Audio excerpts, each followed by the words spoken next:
joined today by Andrew Quattrin, or Q. So thanks a lot for coming on and having a chat with me. Of course, thanks for having me. I look forward to it. Yeah, I wish we could have met in person, but this is about as good as we'll get. Hey, it's almost as intimate as you can get, so I like it. Yeah. So I thought we could start if you just wanted to tell us a little bit about yourself.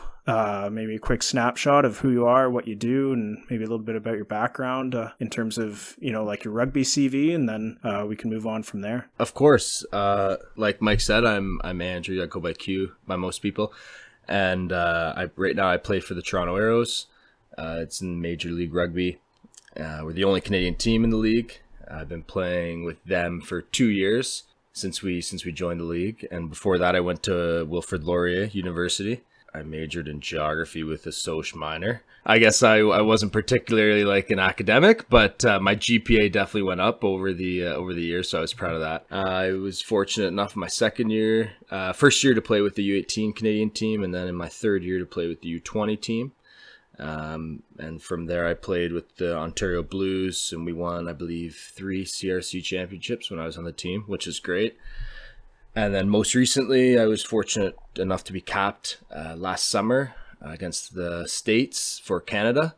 So I got my first cap then. And then I guess recently, a couple months ago, got back from Japan for the 2019 World Cup was there, which was unreal. So that's about it for me. Right now it's tough because our season got canceled. I've been trying to sort of do what I can at home, working out, running, walking and stuff, but I'm hoping that this can come to an end soon. We can get rugby going again, as I'm sure you are, Mike. Eh? Oh, yeah.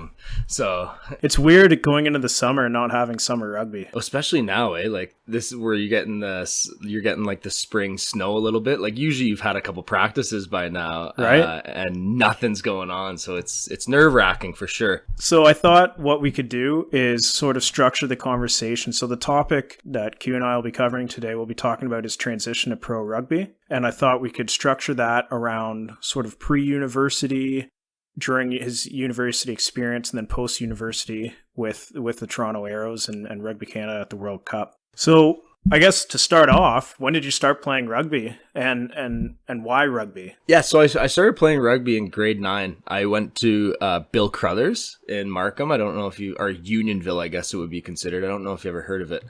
But it was a sports school, and I went there my first grade 9 year, and I was there for a year, but that's where I learned to play rugby. I think it was more because I had played like baseball for summer sport and soccer, and I was sort of just looking for another sport, I guess. And summer rugby was a sport, and it was like, well, they promoted a lot at Bill Crothers because there's 2 good coaches there. So that's when I truly started. Yeah. So then how did that, those sort of early formative rugby years develop into thoughts around maybe, hey, I could do this professionally? Like I always grew up in a sport sort of oriented family. So, and it's weird because in grade 9, I was an outside center. Like I played fullback for the Aurora Barbs when I was 13 or 14, I guess, and 15. And it wasn't until I sort of, like, I guess it was weird because puberty obviously plays a huge role in rugby. You sort of find like you're changing positions. So I think that sort of helped me develop like not like an amazing skill set, but a little bit of a skill set on passing and whatnot. But I sat on the bench, honestly, mostly through my first grade 9 year. So I think it was just something I liked plugging away at in the summer, especially in high school. I wasn't really like flashy or anything. And then eventually when like the Ontario Junior Blues started coming into things, that's when I think I sort of started realizing what like potential I had, I guess. And I knew I needed to get bigger and whatnot. So that's where I sort of started focusing on like weights come like 16, 17 years old. So the puberty thing played a like pretty big role for me. And I think that's just the natural, transition of a rugby player is everybody kind of ends up in the front row at some point, right? yeah, exactly. usually people start there though, and then they sort of, they grow out. I ended up back in it, which is, hey, I'll take it anywhere I can be on the field, but. No, that's great. So then would you consider yourself a bit of a gym rat then? Like even from back in when you were 16, 17 or? Well, now, yeah, I consider myself a gym rat. Probably when I first got into university, and obviously, like, you had a school gym and stuff like that. Some of the coaches are always like, "Oh, you're working out too much," and which is funny for me, and I know I am. So the theme of this summer for me is more agility, less weights. Fair. So I have been running a fair bit, but I do love going to the gym and getting a good lift in. Well, we'll talk a little bit about that because a number of questions from some of my listeners have come in around some specifics with that. But what would you say are some of your early influences in rugby? Maybe, an important or an impactful coach or a friend or something like that? I like one of my cousins that I actually ended up going to university with, Ryan Gam. He's not really my cousin, but he's my god brother, so we call him my cousin. But he was sort of like, hey, you should try rugby, and so I tried it out. And anyways, he ended up going to Laurier too, and I went to Laurier, so it sort of worked out. Yeah. But he was probably a big influence for me because he's just like, come out, all the guys are playing it. I'm not like a big social butterfly, so I was like, hey, I'll go meet some new people and whatnot. And then coaching wise, probably when I was in U16s, and actually the Laurier coach, Ian McLeod, he was a pretty big influence for me. And even like he was an influence for me in my like fourth and fifth year at Laurier. Just like we had such a good relationship. I think relationship between a coach and a player, like outside of sport, is just as important as like your relationship like on the field and like practicing and whatnot. So that was huge for me. That was probably he's probably my biggest influence in rugby. Yeah. Yeah. And it's funny that you say Ian McLeod too, because I've been coached by Tom McLeod, his son. And I see a lot of that too, because I know like Tom's a good friend of mine and I learned a ton from him as a coach. Yeah. Tom was at Laurier for a bit, I guess. And then rightfully so, he wanted to sort of get his own thing going, and he did a great job at Trent. And so the McLeods just have a really good way of like sort of stepping away from rugby when it needs to be stepped away from, and sort of like working on just like if you're working on your system, they're going to work on a relationship with a player just as much. They have a really good way of like joking around and stuff. So they can read their players pretty well. So that was huge. Were there any, I guess, early achievements? You had mentioned some of the blues stuff and some of the tryouts for that. Was that, I guess, what pushed you? You said that's when you sort of identified that, hey, maybe I'm, pretty good at this. But were there any sort of moments where you're just like, you know what, I want more of this. Let's see where it goes. Yeah, I think for me, which was cool, and I guess that happened U18, but like U16 Ontario, I was like sort of, and for me, achievements are great, but I think I learned more like by failing. Like as cliche as that sounds, but that's how I'm sort of driven. So I didn't originally make U16 Ontario, which Ian McLeod was coaching, and so he said whatever, like come back next year sort of thing. And then eventually someone got hurt, so I got reintroduced to the squad as sort of that like non-traveling reserve, and right. So I made it that. So I guess I ended up making it, but just that sort of failure of not making that, and then a bunch of those guys on that U16 team made U17 Canada, and I didn't make it. So I think sort of not achieving something sort of like drove me to like put my head down and sort of work hard and whatnot. The first real achievement though, that big, was U18 club. We won the like all Ontarios, which was pretty cool in extra kicks. Like extra time was gone. I don't know how much it was, but we went to kicks. Yeah. And we won on the last kick. And so that was like my first time like really like winning something. And so that like winning something big. And so that was cool. That was awesome. So yeah, definitely winning obviously is why a lot of us like to play, but like sort of that failing aspect is what like pushed me to sort of strive for better, I would say. Yeah, I think that's a good mindset to have. So take us through a bit of a timeline then of your OUA career. So I went to Laurier, which was an awesome opportunity. Mm-hmm. And I was actually originally supposed to go to Trent, which is funny enough. Well, that's where I met you. Yeah, exactly. It was at one of the training camps. So I was going to go to Trent, truthfully. And then Ian, he had an opportunity at Laurier and said, hey, would you want to come play here? And my sister went there and whatnot. And I've had other family members go there. So I was like, hey, why not? So I went there, and we weren't so hot the first year.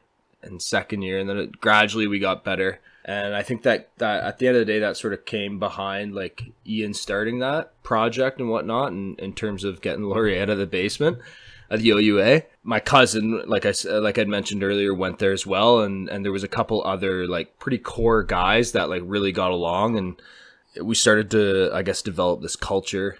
It wasn't like the culture was forced, which I find like some people might try and do. Like it was just like we got along so well, and we were literally buddies off the field, like best friends off the field and best friends on the field. And I mean, we weren't like the most skilled or whatnot, but our hard work, it was pretty much unmatched in that league. So that's what I think the best experience about university, and sort of what sort of helped drive me was that hard work. You know, like you don't have a lot of skill, but the hard work was off the charts. So yeah. And do you think that helped sort of develop your mindset going forward, like after, with, you know, you come into a program that maybe isn't doing so great at the time, but there you can sort of forge that identity through your hard work and develop that program, like being key piece in those sort of 4 or 5 years that you were there? Yeah, that definitely was motivating, especially seeing that, like, and the guys before us, no disrespect in them at all. Yeah, they were almost more skilled than us, but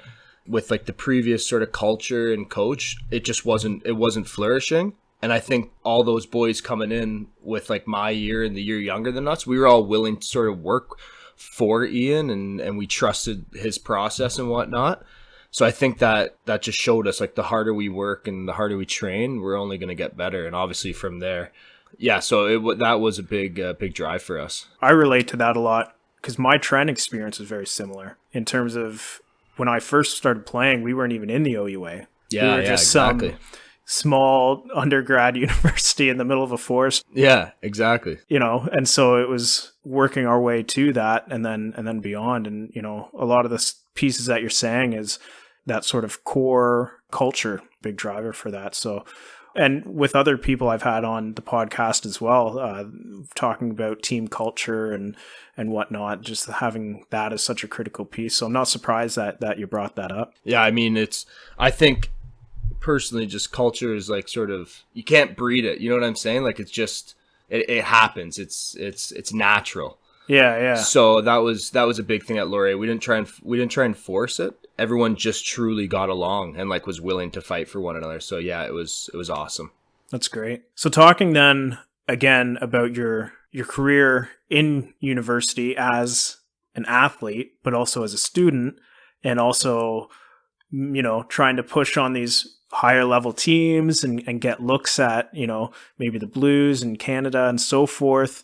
What was your experience like trying to balance all those commitments? Yeah, it was tough after the rugby season, like in the OUA.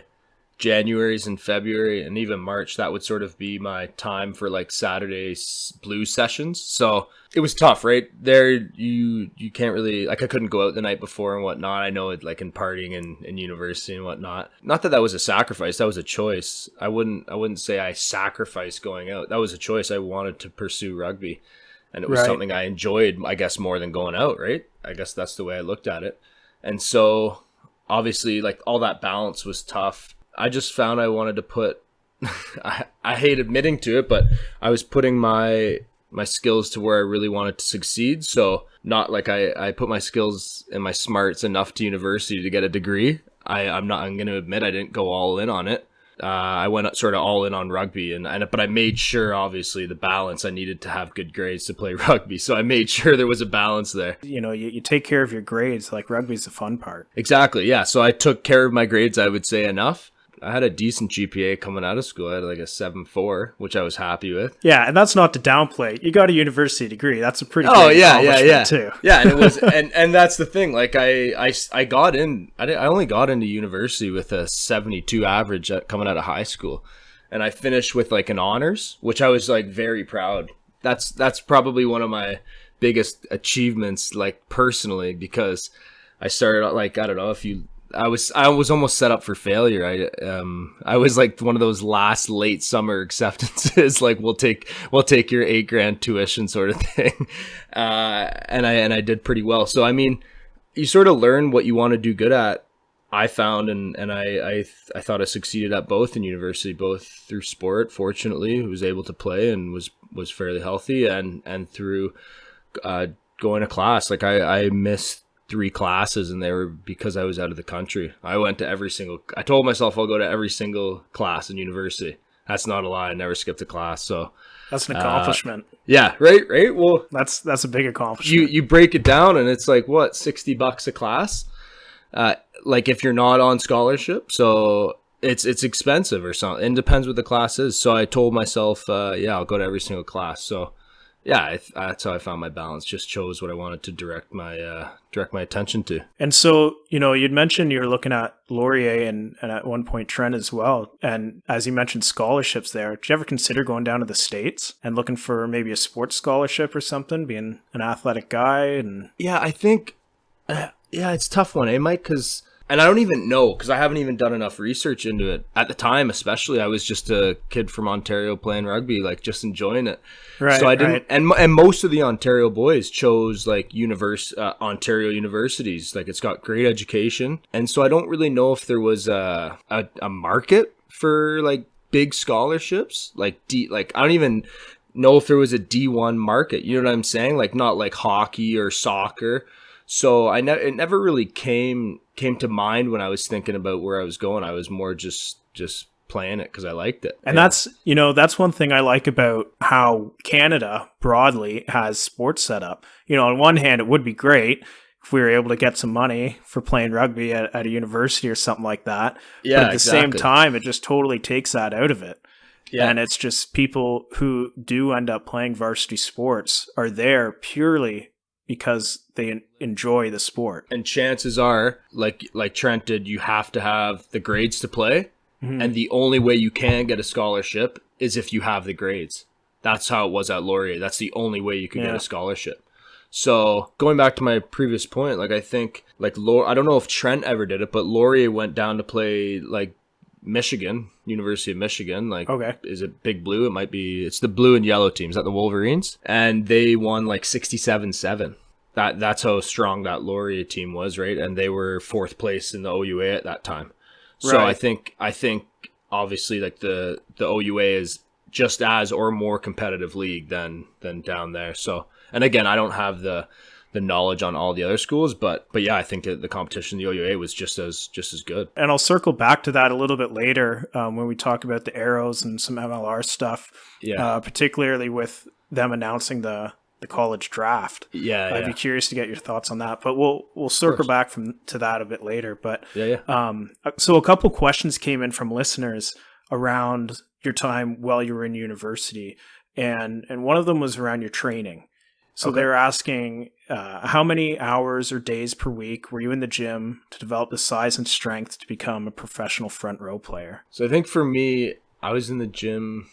In season, I was in the gym 4 or 5 days a week. And that wasn't like always going all out in the gym. But during season, that was a standard. And then probably 6 days a week out of season. So just with that too, that's in terms of the off season, that's including like you said, your Saturday blues and the fact that you weren't going out on Saturday night. Yeah, exactly. So I would usually, so Saturday blues. That's my bad. I would take the Sunday off. So I would have 5 days a week, and then I'd have that 6th day as rugby. So I'd be 6 days like a physical activity, 5 days in the gym. Yeah. And so, you know what? Like you actually realize so much. And again, it's not a sacrifice. It's because I chose to do it. Like just 1, 2, 3 units of alcohol is actually so bad for like muscle growth. Just in like research, like, I mean, if you're trying to get big in university, like that's like alcohol is not your friend, first of all. An easy thing to cut out. And right? Like I've gone and had like bubblies at like socials, like the carbonated soda, right? And like you drink 8 of them, right? Just because it's just the social.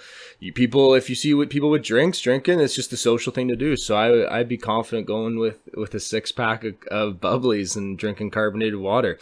So I think, and obviously proper diet is another important thing. And obviously listening to a trainer. Those were like the main like drivers for me, I would say, in university to get like to the size I was. And now I think I'm starting to realize like I need to become like fitter.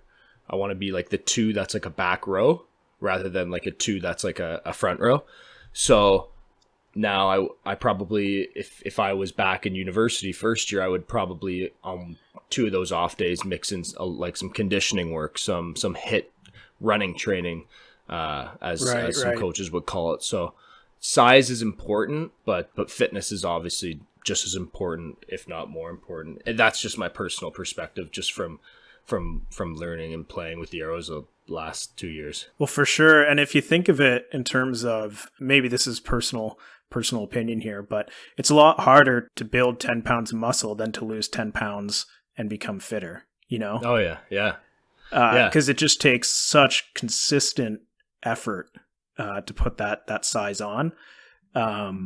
So I think that's why a lot of the questions have come in around that, is guys who are maybe undersized, or, you know, look at guys like you on the arrows or whatever, and say, well, I just need to get bigger. It's tough, but I think, like, if you want it enough, it's easy to say, oh, how can you get it, for someone to tell you. But man, diet and like I said, our bad friend alcohol are not your friends. Like, it's just, it'll hurt you more than anything. And so here's a question then, in terms of, you know, culture on your team, missing out on some social stuff. Obviously there's a big social culture around the sport. Yeah. So in uni, I'd still go to the socials and have fun. And I'm not saying I never had a beer, right? Of course you're going to have a beer to celebrate and whatnot. Right. For sure. But obviously on the nights before, you know, like I wanted to train the next day and whatnot. And definitely I never did the night before practice, just because it was like going to an Ontario practice, especially as a young kid, I wanted to perform.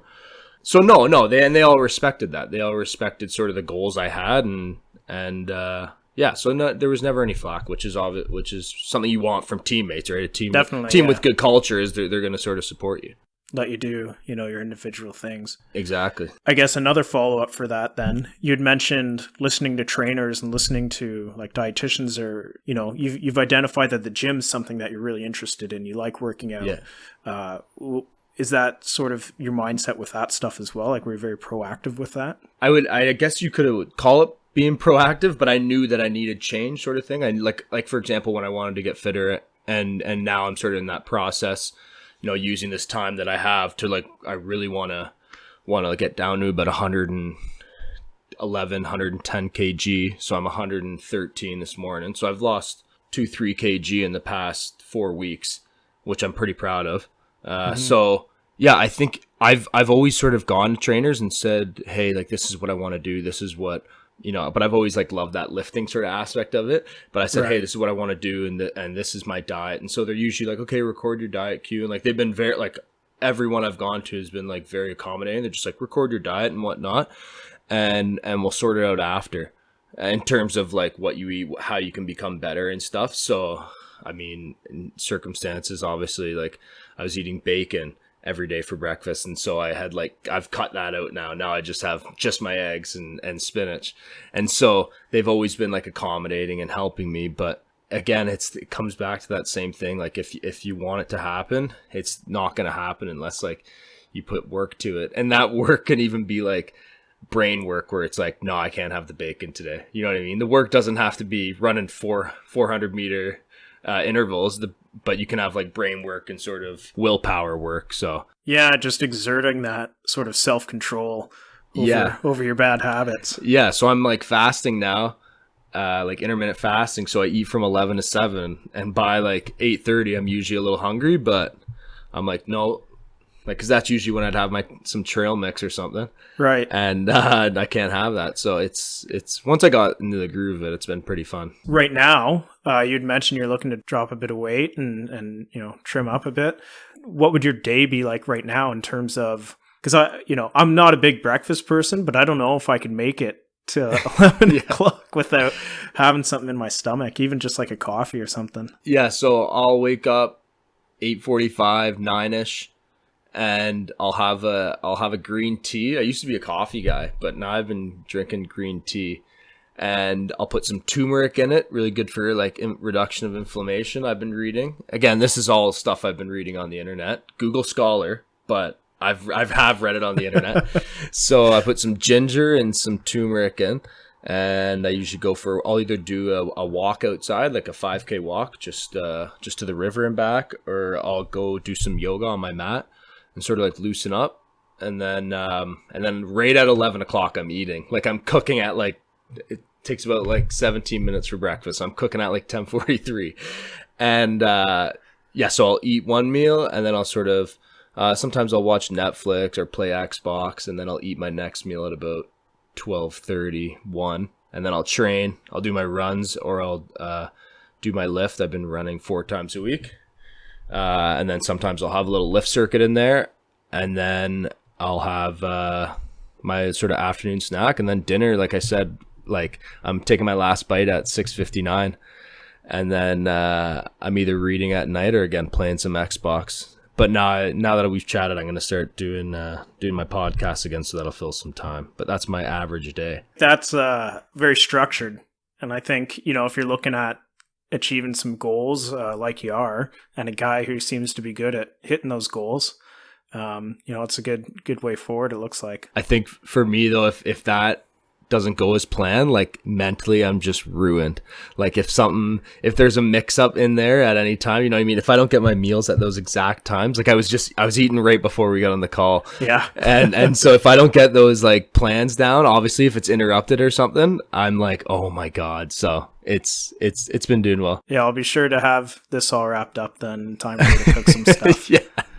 No pressure there. No pressure there. So this is some stuff that you've already been talking about or sharing, but another question from a listener was, what are some habits that you notice top performing guys like yourself, but maybe other guys doing as well, that separate you and them from those who maybe didn't make it to the provincial and national sides? So whatever that looks like, if that's gym or diet or some of that training stuff, or even, some of the culture pieces you were talking about.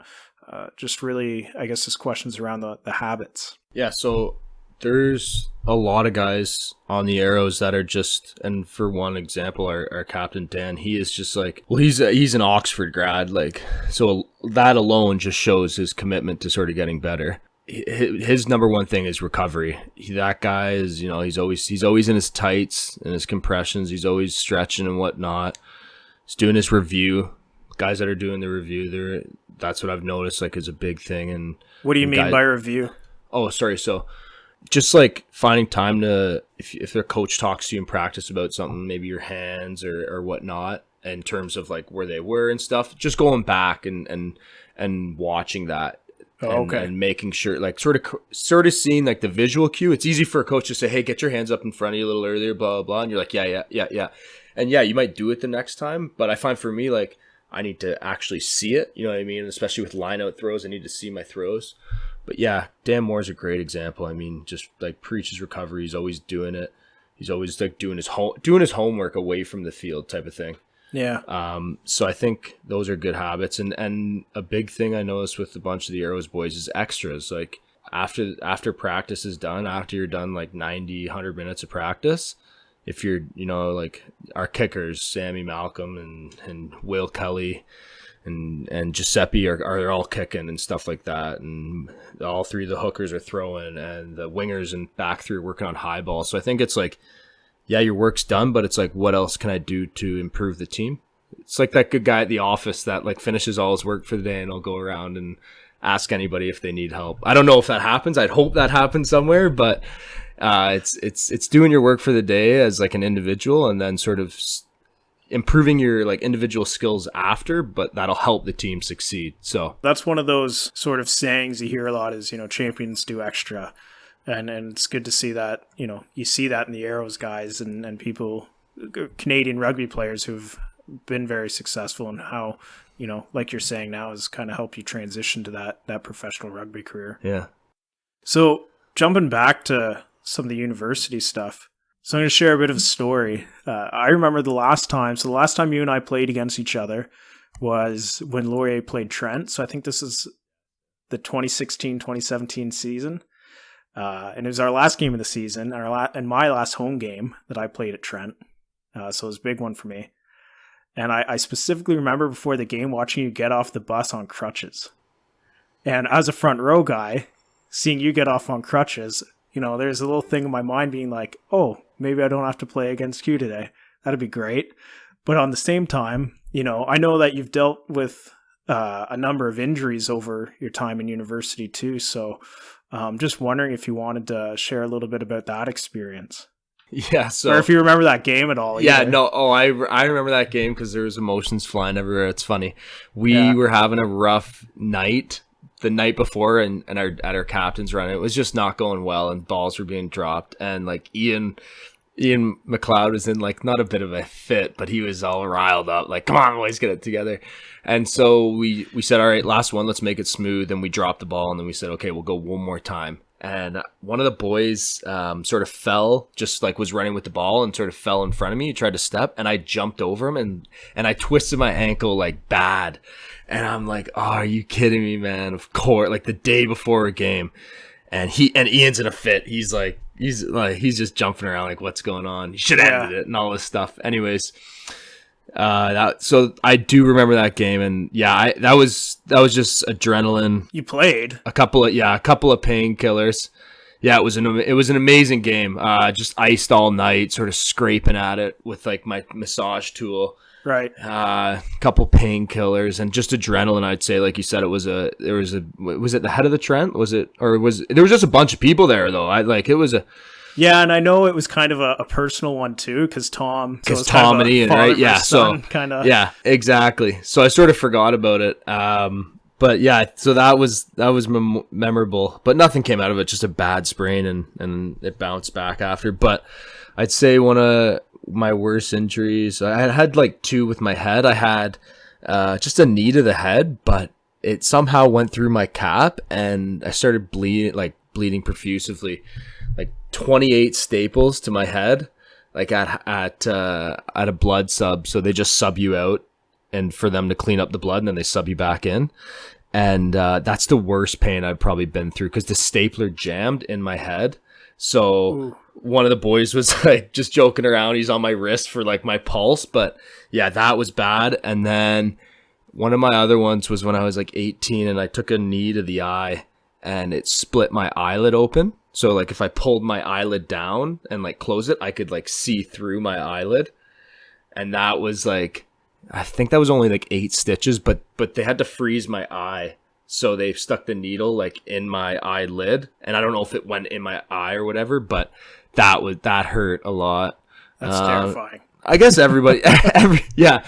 And that's funny because the guy was like he was a pretty good surgeon, I guess. So he kept getting called back. So the freezing kept coming out. So he had to do the freezing 3 times.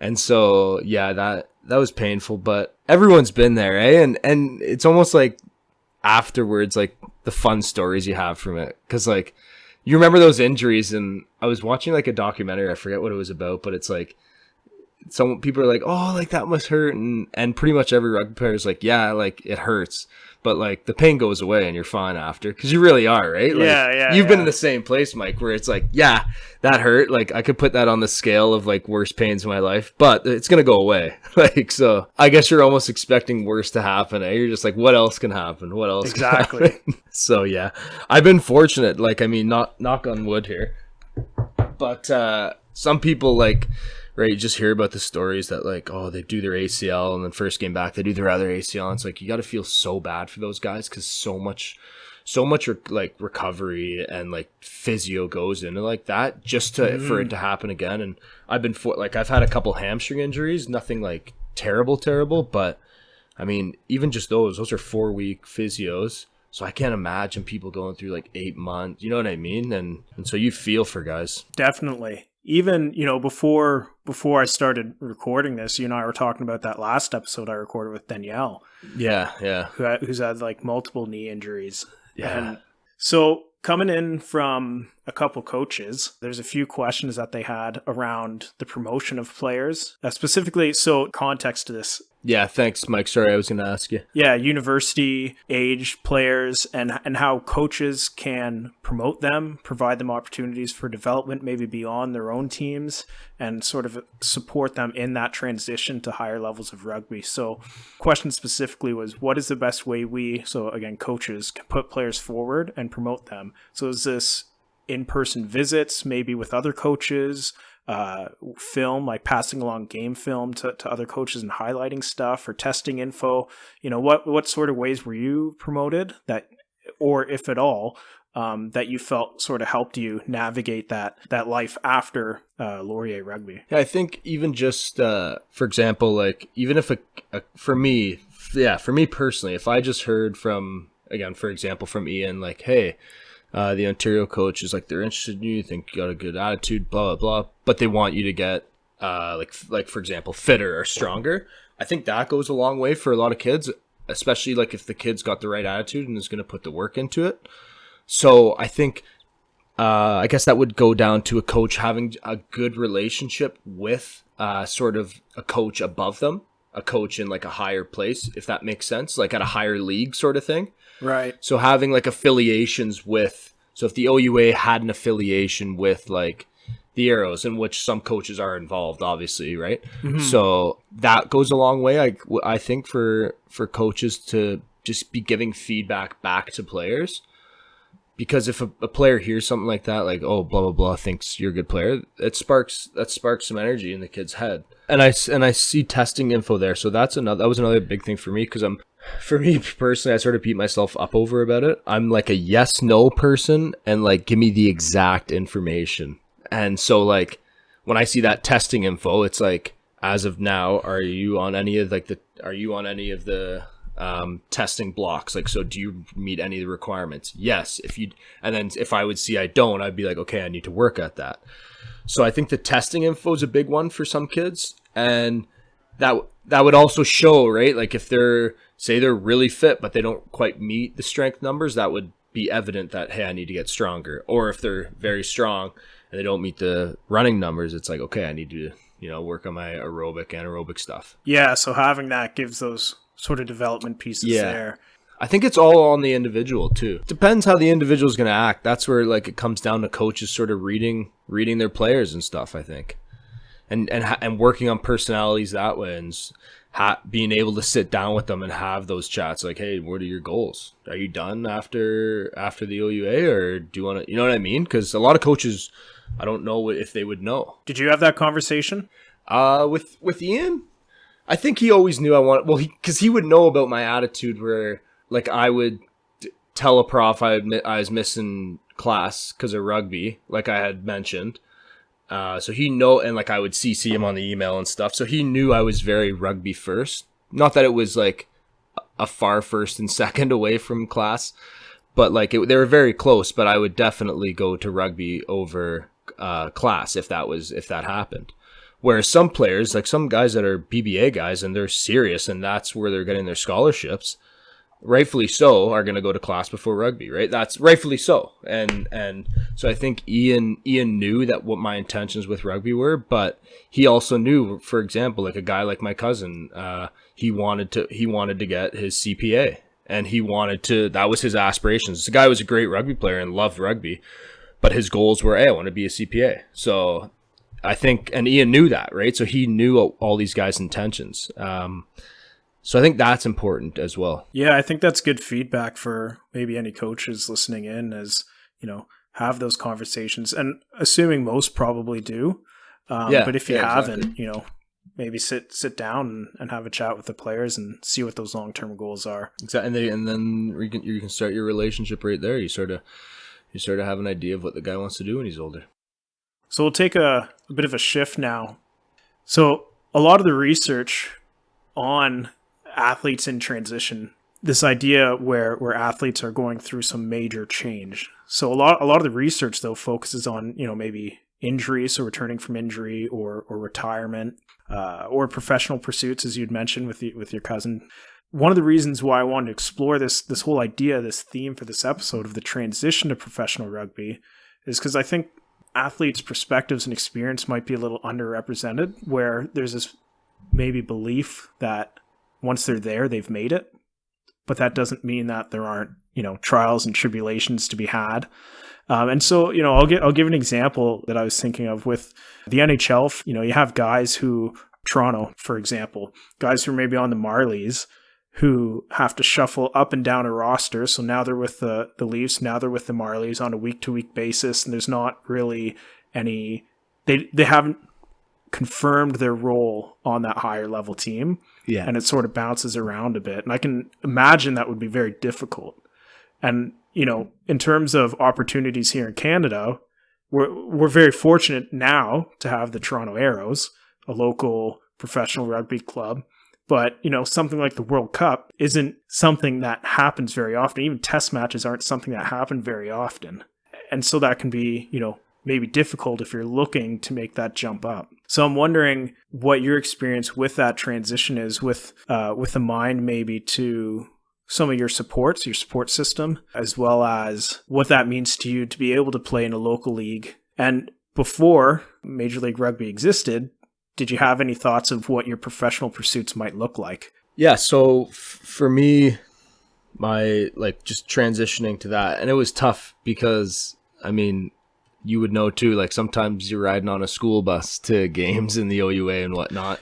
So, yeah. So it was definitely a lot different. And then obviously with the Arrows, we're flying to games and stuff. So I think, it was important for me to check in and someone big, I've mentioned, and he's becoming the focal point, which I'm sure he loves, is Ian McLeod. And Ian would always just check in terms of saying, hey, sort of do you know what I mean? Touch the ball and run with the ball, sort of just not hype me up, but he would just let me know what I needed to do to sort of show my presence and whatnot. And so that helped, because he would never say that at the Laurier field. I almost took it for granted, but I knew what he needed me to do when I played at Laurier. So that definitely helped in terms of my support system, helping me transition, and my mom in terms of just texting me and whatnot and saying, hey, good luck and don't be nervous and whatnot. But I think another thing too was, coaches, for example, Aaron Carpenter, he's been great, just sort of saying what he wants just from us. In last year, for example, he knew that my last time I played was for in a university league. Right. I was still going to university when I was playing. And he's just hey man, just do you. He sort of kept it cool. So let me relax and didn't hype me up too much in terms of you need to do this, you need to do that. So, and I think that helps because Carps had been there 80 times for Canada, right? He, for all his, he knew he had been under the pressure and stuff like that. So he read me like a book. He knew exactly what I needed to know, right? We were, like I said, we're driving on school buses to games 2 months earlier. And so he just said, hey, just do you, go have fun, right? But if I made a mistake, you'd say, hey, just forget about it and correct the next one. So I think the transitioning, it definitely helped having those people sort of guiding me and letting me know what I need to do. Does that answer you, Mike, or do you have anything? Yeah, no, that's a great response. And I think, this idea of you keeping grounded or keeping the stress levels low and not having to look too much into it. Once you are able to let your mind get out of your body's way, you know how to play rugby, you know the movements.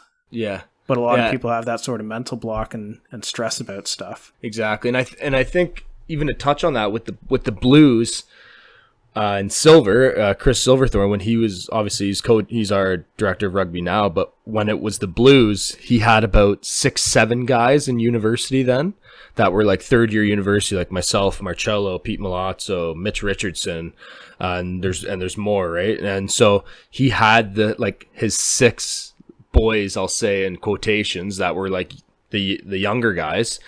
And he had then the Rob Browers, the Hank McQueens, the Mike Shepherds, right? These guys that were they were men. So he knew how to handle us. He's like he would say to us after practice, boys, you're gonna be great. Just go have fun. Let it rip. Pretend you're on an OUA field, something like that. He would keep us really cool, which was nice because, like I said, I haven't said it, but it was intimidating going to those Saturday sessions. I knew the 5 guys, but it was intimidating at first going into a practice with the Rob Browers, Andrew Wilson and Mike Shepherds. You know what I mean? They're great guys and they're my good friends now that I know them. But when you're 18, 19, those guys are they're big men. They're scary, right? Yeah. So That's funny. That's like the jump from junior rugby to senior men's. Oh yeah, yeah. Literally, my first game when I got those stitches in my eye, that was my first that was my first taste of senior rugby. So I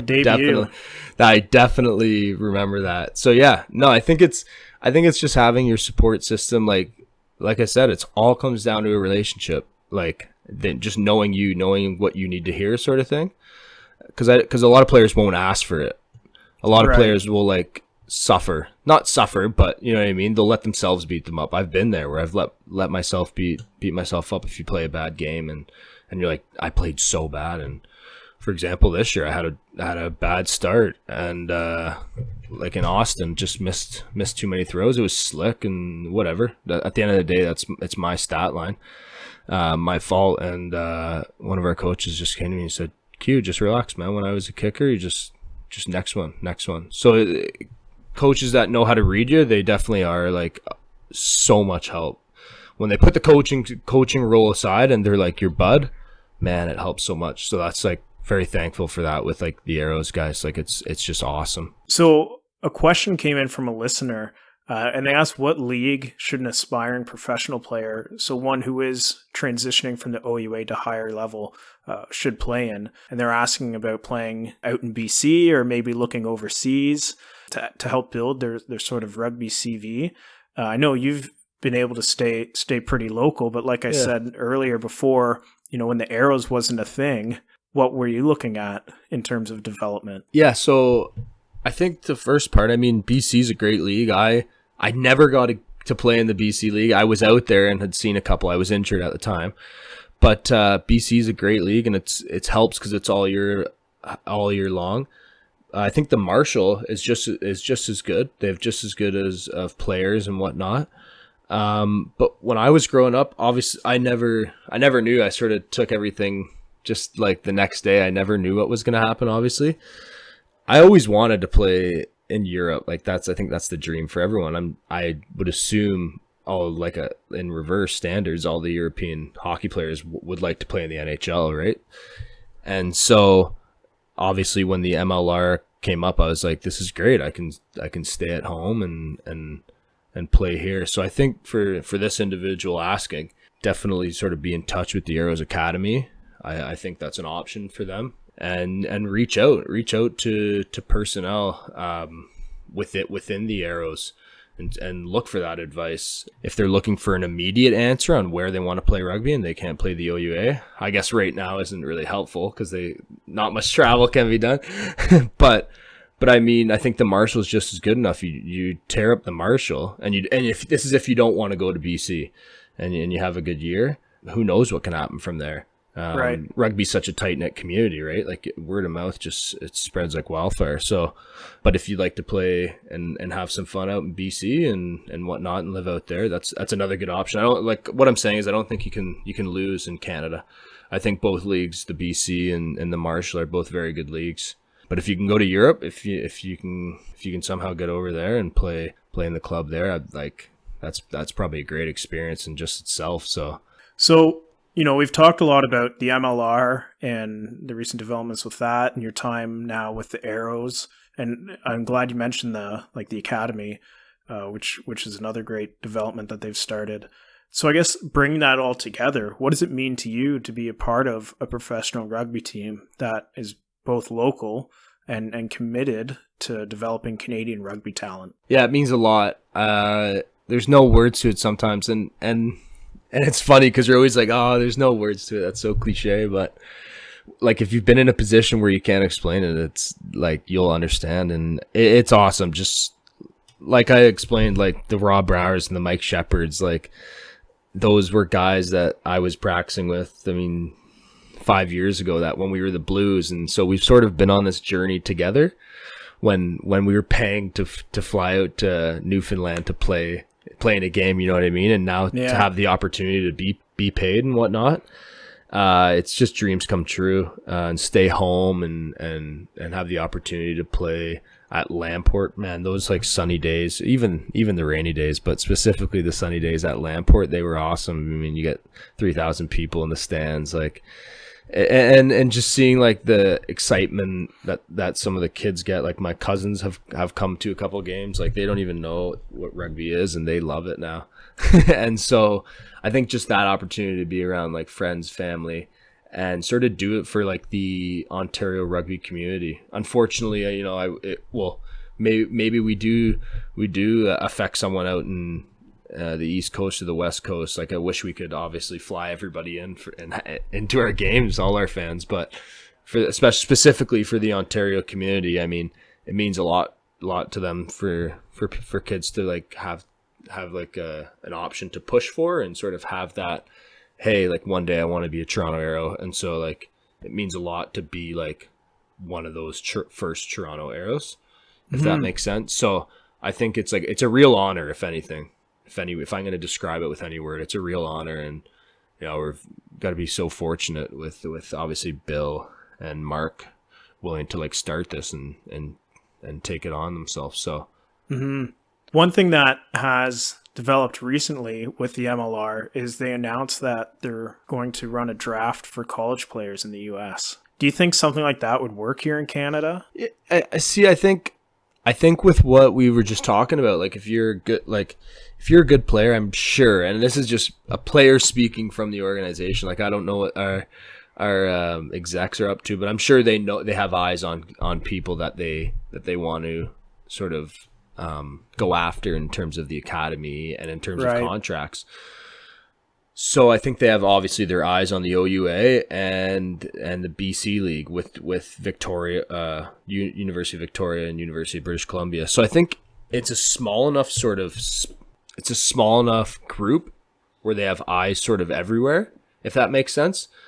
Like we have 36 million people in Canada, and the States are 10 times that, right? Like 100 times that. Yeah. So so there's a lot more, like the draft will be a lot easier for the people in the States to sort of like identify like who you're going to belong to in terms of like a team. Whereas like with the Toronto Arrows, I think the group's a lot smaller in terms of like players that they're interested in, if that makes sense. Like that makes sense. So that they can pick from those players. They can send them an email.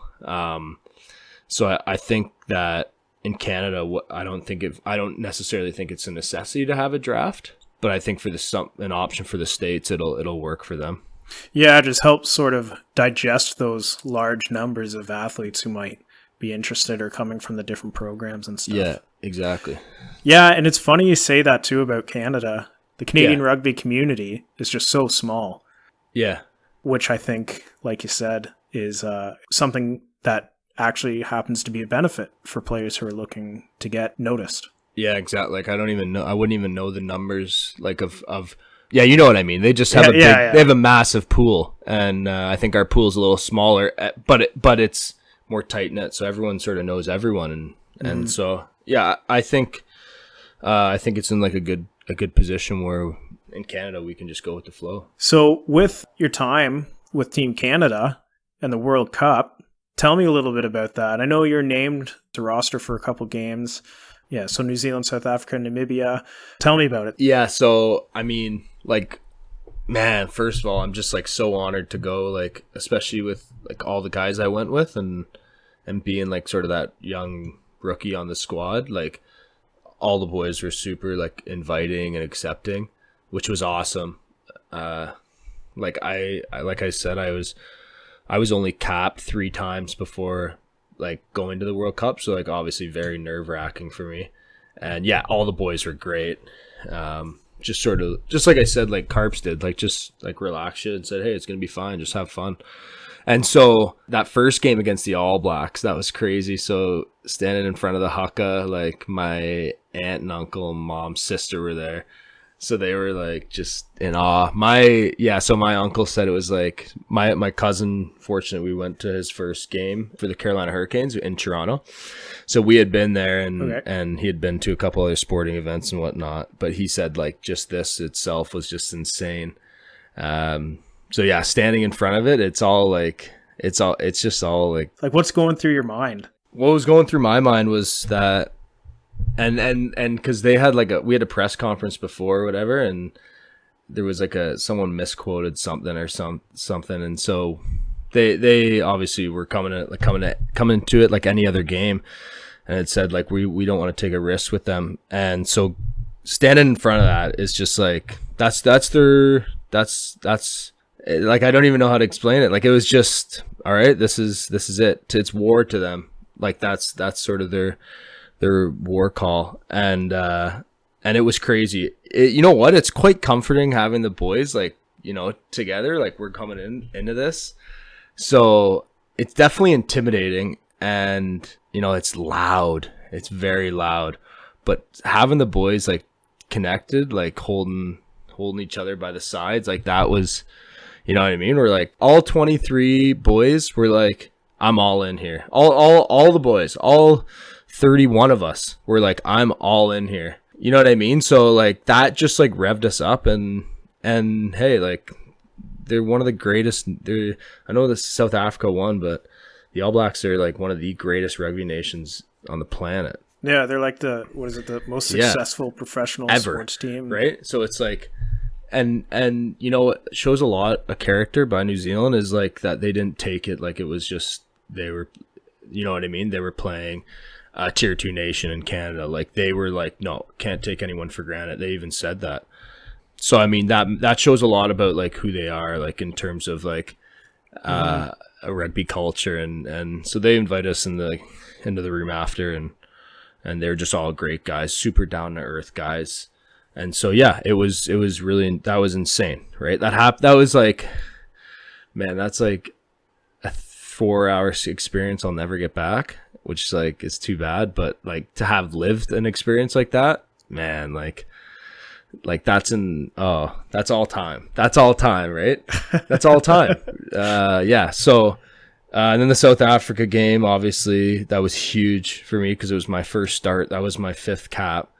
So like I was like so nervous. Didn't sleep at all the night before, just tossed and turned. And then my mom and sister and my two buddies were there. They surprised me in Tokyo. So just so much to learn from, Mike? It's just so fast. The guys are so smart. Just like super fortunate to be on the field with them. And again, all the boys, like all the Canadian boys were like, this is it. I'm all in here. Just shoulder to shoulder, all in. So that it was just so much of a learning experience, and it sucks that it went by so fast because I wish I was like back there right now playing. Especially that's why the last game being canceled. I mean, it's too bad, Like it's I mean, one. Everyone like it was for in terms of everyone's safety and health. It was important. And it was you know what, because it was a cool stadium, Kamaishi, the city. It was where the tsunami unfortunately killed a lot of people in that town. That's why there was even more of a threat and more of like an awareness of what was going on. And it was just a really cool laid out field. And a couple of my friends beat Fiji there at the start of the tournament with Uruguay. So I would have loved to play in that. So yeah, it was upsetting that happened, but again, hats off to the like World Cup organization, taking everyone's safety into it. So for sure. So you'd mentioned how much of a learning experience it was. Can you think of any specifics that you've maybe pulled from that tournament and applied to your own training? Maybe like some area of your game that you wanted to develop based on what some other guy did, or a tip, or through conversations, or so I think like that? Well, for like being an example of something, there was one where against the All Blacks, and it's what one of the coaches says to me all the time, and it's what I have to work on, and pretty much every rugby player, is just keeping your head on a swivel. It's funny because like Lucas Rumble, he's so good at like telling me that. He's always chatting to me like, just head on a swivel, head up, who you got. And so I'm a guy, like I'm the A guy. So for those of you that don't know, when a ruck happens, you line up beside the ruck. So I'm the first guy closest to the ruck, and Rumble's beside me. And he's like, yeah, I'm outside you. And who but Artie Savia runs a hole right between the both of us. And like, it was my tackle. Like Rumble was a lot wider, but like Artie Savia just like saw that I was looking at the ruck, should have been paying attention what's in front of me, ran a hole. Rumble almost made the cover tackle on my missed tackle. And there's a picture of like Artie Savia running, like hands on the ball, running through, and I haven't even turned yet. And you can see like Rumble diving, trying to tackle him. But like, so that in experience just showed me like, just got to have your head on a swivel, because those guys are so good that they will just take advantage of everything they can get. And that was a big one for me. And it's just for everything, right? Like if a ball goes up the right side, you got to have your head on a swivel to see what's in front of you if you're on the other side of the field. And you got to call for that ball, right? So it's not just on defensively. Like that's not where I learned my example. It showed me that you just have to have your head on the swivel the whole time, and like just taking in all the advice you can, just like being like a sponge. Like I said, like I was fortunate enough to play with guys like Ty Ardron, right? He plays for the Chiefs, right? Like just like that's like the pinnacle of rugby. Even like DTH, like playing with Glasgow and stuff like that, like 4 World Cups, Hubert.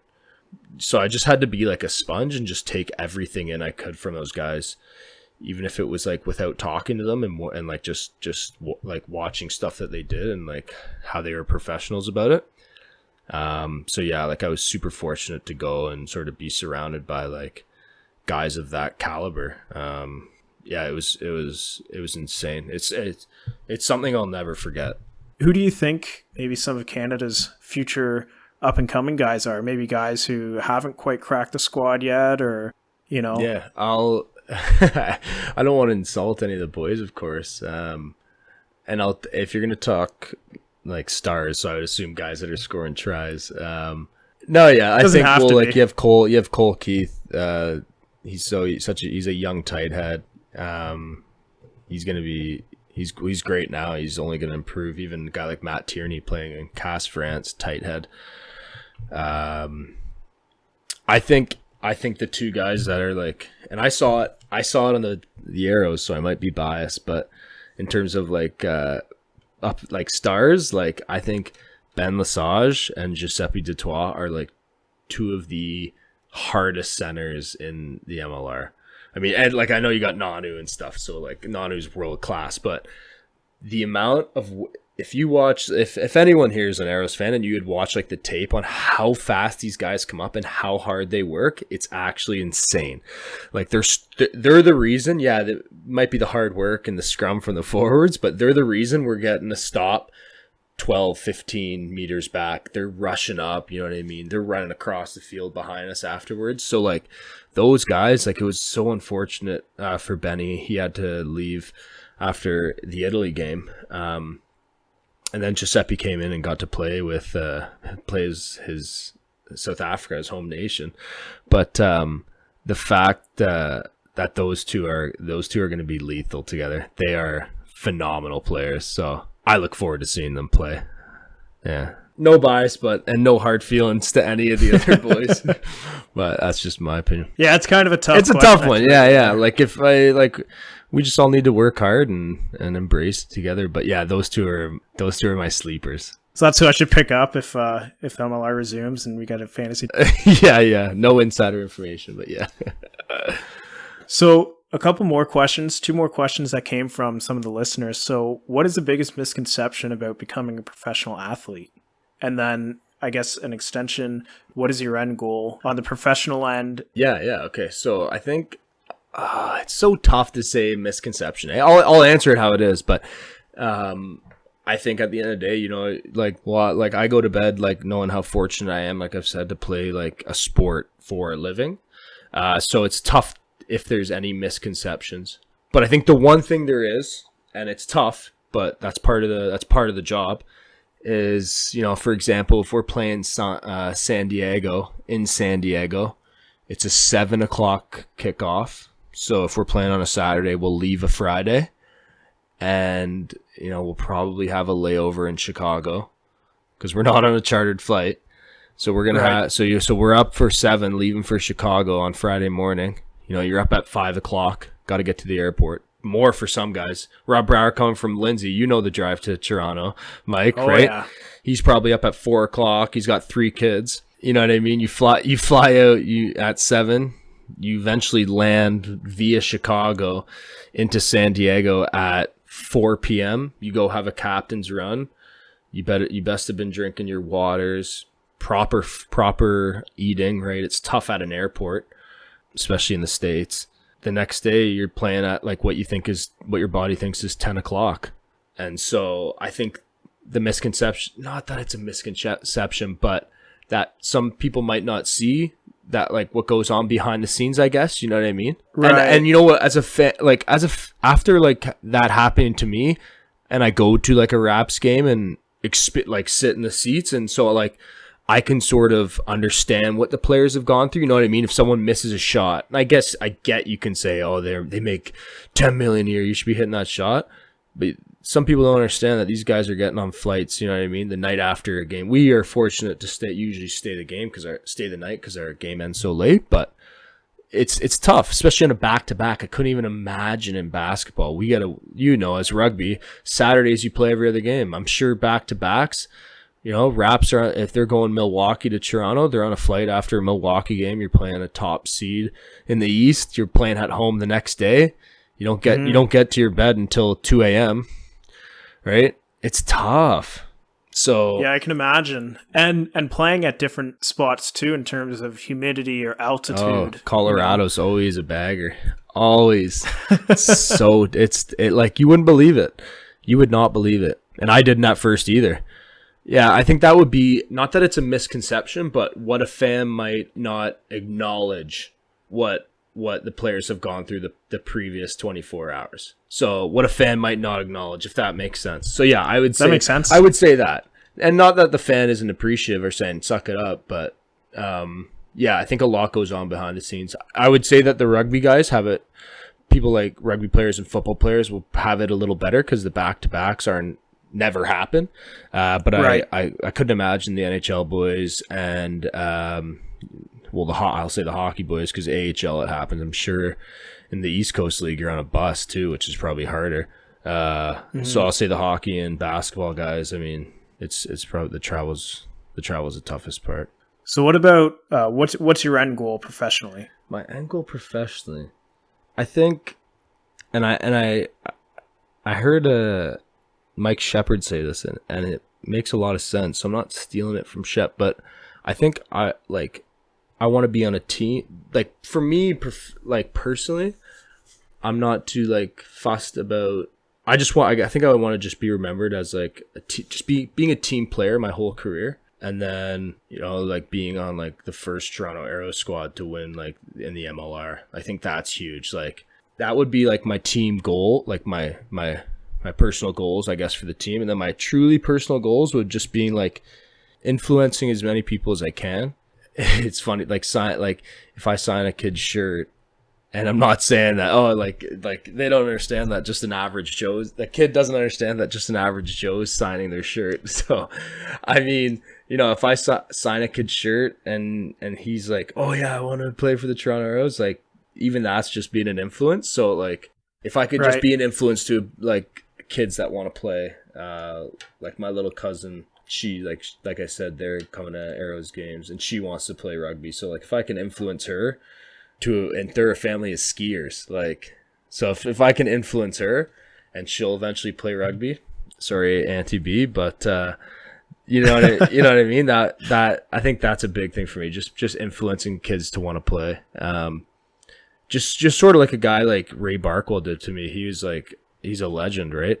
And I was fortunate enough to get help from him during the World Cup and stuff. He was like obviously our throwing coach, and so it's funny how like it comes back to you. Like, he was our throwing coach, and like I was like idolizing the guy when I was like whatever, like 14 years old.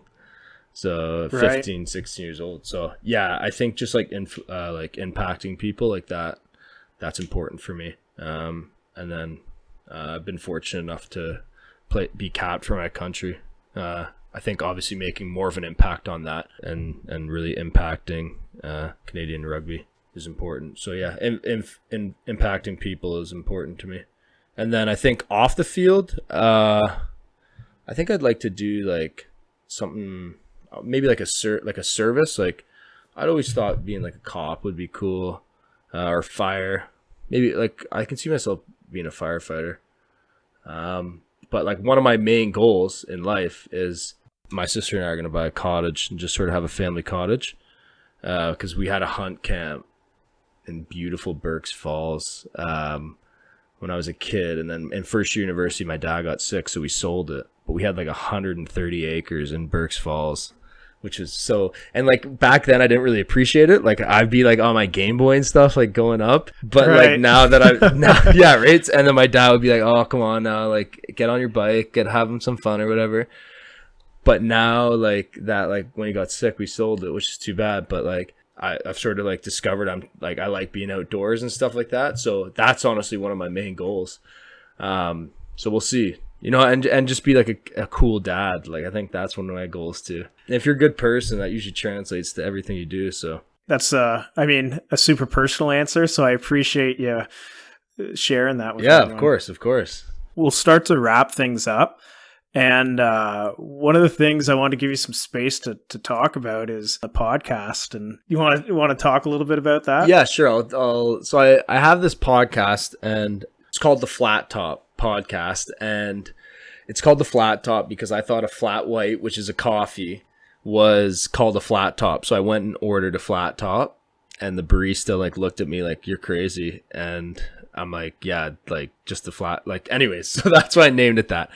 And you know what, I enjoy it, and to me it means a lot. And now that we've done this, I think I can see myself opening up to like Zoom and stuff, because like we can still have an intimate conversation, right? And I don't mean intimate between, you know what I mean? I mean that intimacy is, there's different types. So the social, yeah, the social it's intimacy. Like it makes such a difference when I can see you nod your head. Exactly, right? Yeah, you know what I mean? Yeah. So I think with that, man, like people, and this could be biased, but especially in like the rugby world, like people like come from such a different backgrounds, man. Like, so I think you'll never know something about someone, and then when I sit down with them at a podcast, and like obviously we're gonna chat rugby, of course, but something else will come out. It just means a lot to me for them to be able to share that with me, and just everyone has too good of stories not to share, right?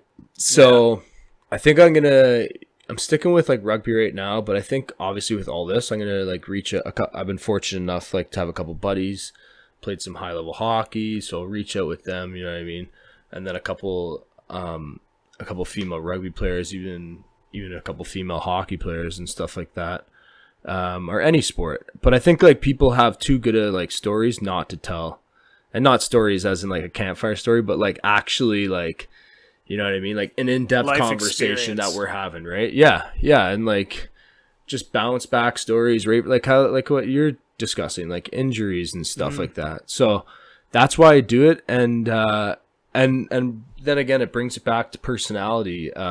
You get to have like a good conversation with someone, and it opens up like a relationship, and with teammates, that's super important. So yeah, it's pretty good. I'm not going to advertise it much, but it's called the Flat Top Podcast. If you want to check it out, it's all right. I back it a bit. I am the owner of it, so I have to back it, but 100%. Yeah, this is the pitch. yeah. It's not too good of a pitch, but it's a pitch.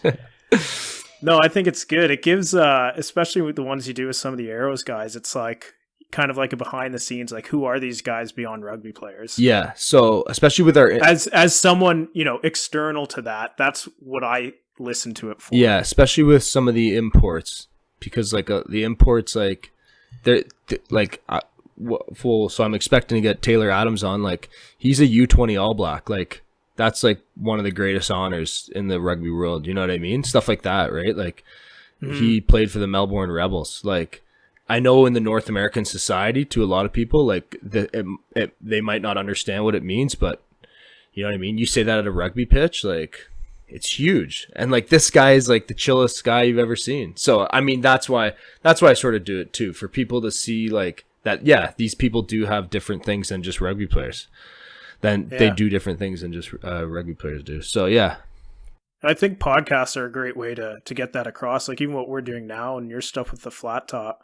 The other rugby podcast I listen to is Le Rouge Rugby with Dan Murphy and Derek Brissett. And that's more of like a kind of critical look and talking, rosters and decisions and players and games, like recaps and stuff like that, which is kind of cool. But I like that one because it's Canadian focused. Yeah. So it's, it really narrows in on what Canadian rugby is doing, what the Arrows are doing, and even abroad what our Canadian players are doing. So it's a good way to kind of keep in with that. And then, like I said, with your stuff with the flat top, then it's kind of that behind the scenes, which is neat. Yeah. So it's a different world now with podcasts, I guess. Yeah. Thanks so much for coming on. Of course, man. I enjoyed it. I hope you did. I hope it was insightful, at least a little bit.